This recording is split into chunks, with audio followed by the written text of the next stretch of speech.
Bonjour les enfants. Aujourd'hui, j'aimerais vous amener dans la Bible à la découverte de l'histoire formidable d'un homme qui vivait avec le Ainsi dit le Seigneur et d'une femme qui a découvert à quel point le Dieu d'Israël est un Dieu puissant et qui accomplit de grands miracles. Est-ce que vous voulez venir avec moi? Alors, installez-vous confortablement. Notre voyage commence maintenant.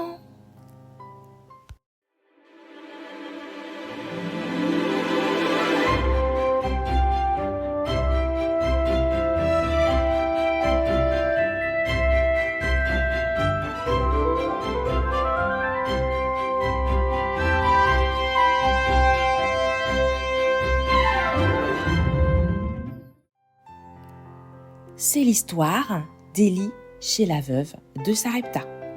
Cette histoire se trouve dans le livre de 1 Roi, au chapitre 17, à partir du verset 8 jusqu'au verset 24. En ce temps-là, la parole de l'Éternel fut adressée à Élie en ces mots.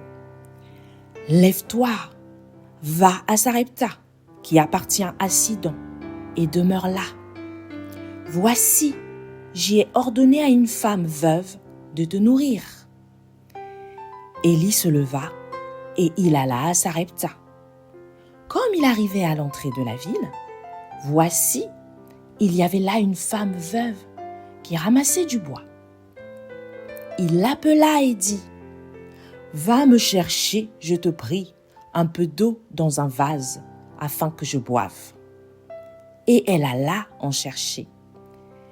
Il appela de nouveau et dit « Apporte-moi, je te prie, un morceau de pain dans ta main. » Et elle répondit « L'Éternel, ton Dieu, est vivant.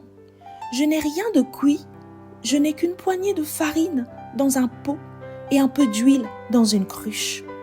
Et voici, je ramasse 2 morceaux de bois, puis je rentrerai et je préparerai cela pour moi et pour mon fils.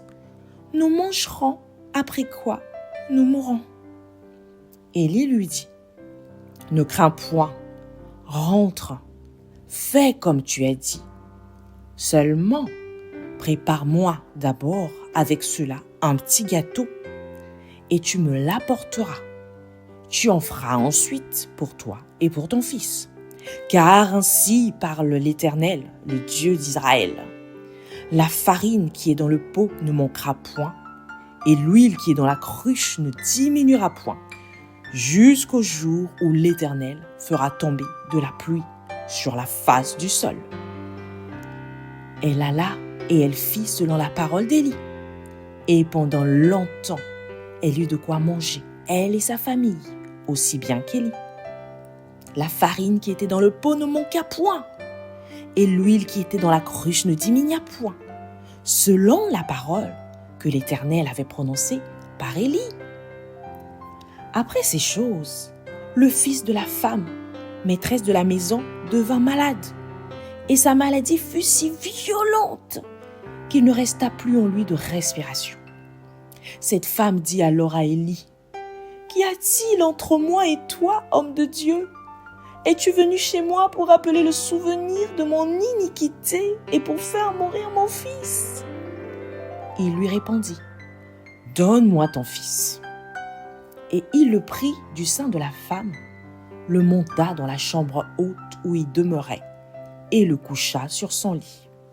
Puis il invoqua l'Éternel et dit, « Éternel mon Dieu, est-ce que tu affligerais au point de faire mourir son fils, même cette veuve chez qui j'ai été reçu comme un hôte? » Et il s'étendit 3 fois sur l'enfant, invoqua l'Éternel et dit, « Éternel mon Dieu, je t'en prie, que l'âme de cet enfant revienne au-dedans de lui. » L'Éternel écouta la voix d'Élie, et l'âme de l'enfant revint au-dedans de lui, et il fut rendu à la vie.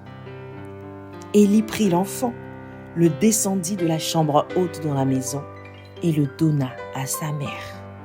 Et Élie dit, « Vois, ton fils est vivant. » Et la femme dit à Élie, « Je reconnais maintenant que tu es un homme de Dieu et que la parole de l'Éternel dans ta bouche est vérité.